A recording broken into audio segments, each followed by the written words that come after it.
Your dog doesn't love the whole family equally. And deep down, you already know who won. There's one person the dog runs to when the door opens. One person whose voice makes the tail move differently. One person whose spot on the couch never stays empty for long. It's not random. It's not about who feeds them. And it's definitely not about who loves them the most. It's about something far more specific. And once you understand it, you'll never look at your dog's behavior the same way again. Dogs are social animals, but they're not democratic ones. They don't divide their loyalty evenly across a household. They pick. And the factor that drives that choice more than any other is something called primary socialization.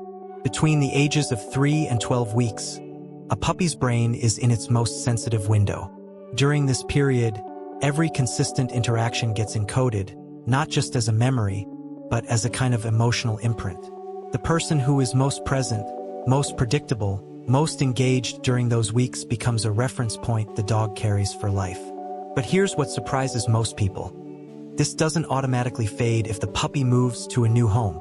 The emotional architecture was already laid down. The new family gets love, but the dog's deepest attachment tends to form with whoever becomes the most consistent figure in its daily world going forward.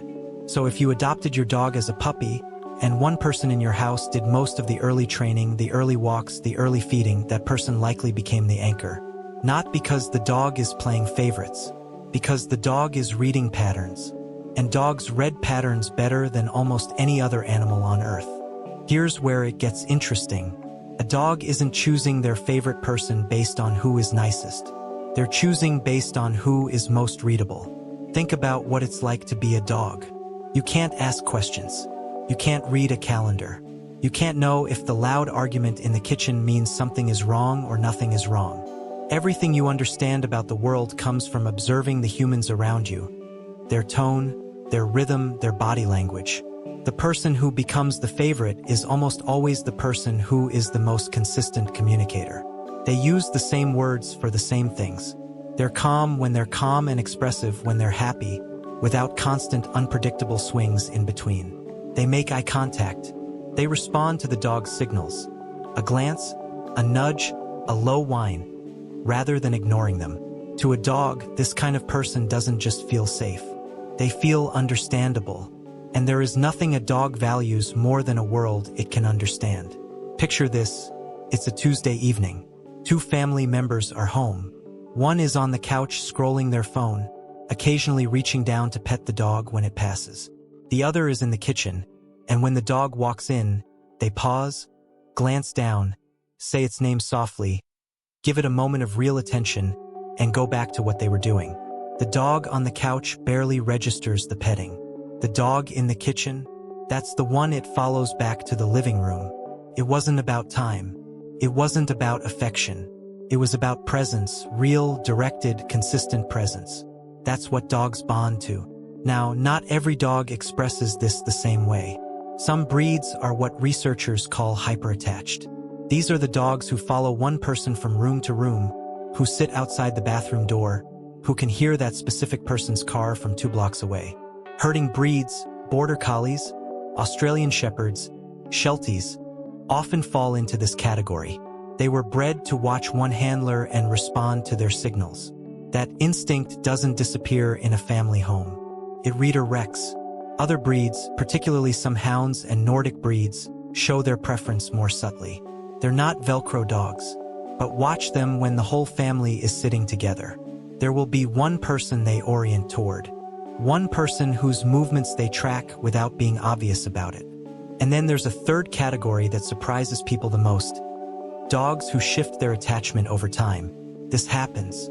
A dog who bonded most strongly with one person in the family can, over months or years, quietly redirect that attachment. Not because the first person did anything wrong, but because someone else became more consistently present. A family member who travels a lot for work and then stops. A teenager who goes off to college. A new person who moves in and becomes the one who walks the dog every morning without fail. The bond isn't carved in stone. It's maintained, and it can be rebuilt. What this tells us is something important. The dog isn't making a judgment about who is the best person. They're making an ongoing assessment of who is the most available and reliable anchor in their world. That's a very different thing. So what do you do if you're not the one? First, don't compete for the dog's attention directly.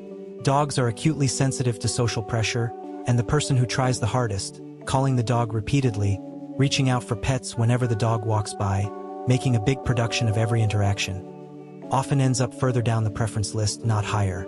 Dogs aren't attracted to need. They're attracted to calm confidence. What actually works is building a routine together. Specifically, a routine the dog can predict and look forward to. It doesn't have to be the morning walk. It can be the afternoon one. It can be a 10-minute training session 3 times a week, even just basic commands, even just tricks. Training is one of the most powerful bonding tools that exists for dogs because it creates something they rarely get with most humans. A focused mutual exchange where both parties are paying attention to each other. When you train a dog, you're not just teaching them to sit. You're teaching them that you are someone who communicates clearly, who rewards them when they get it right, and who pays attention to what they're doing. In the dog's mind, that positions you as someone worth paying attention to in return. Beyond training, physical contact matters, but specific kinds of physical contact. Long, calm petting sessions along the dog's back and sides, particularly in a quiet environment, build a sense of safety. Compare this to the brief, distracted pats most people give dogs while doing something else. One of these signals, "I see you," the other barely registers. And then there's the most underrated tool of all. Simply being on the floor with your dog. Get down to their level. Not to do anything in particular, just to exist at their height for a while. Dogs notice this. It removes the looming physical asymmetry that many dogs, even friendly ones, carry some ambient awareness of. At floor level, you're not a tall, unpredictable human standing over them. You're just there, close, unhurried. That kind of presence, quiet, unhurried, physically accessible, is the closest a human being can get to speaking a dog's language without saying a word. There's something worth sitting with at the end of this. A dog's attachment isn't complicated. It doesn't involve ego or history or the accumulated weight of old conversations. It's almost entirely about the present. Who is here, who is consistent, who makes the world feel safe and understandable today. In a way, that's a kind of clarity that's hard for humans to access. We carry so many layers into our relationships. The dog doesn't. They're just watching, measuring presence, responding to what's actually there. And the quiet truth is, the person a dog chooses most often isn't the one who loves them most in the abstract. It's the one who really shows up, in the small, unremarkable moments of every ordinary day. That's what the dog is saying when they follow someone from room to room. Not "you are my favorite."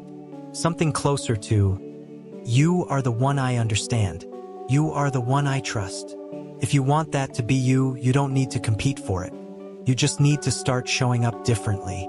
If you found this useful, subscribing helps us make more of it.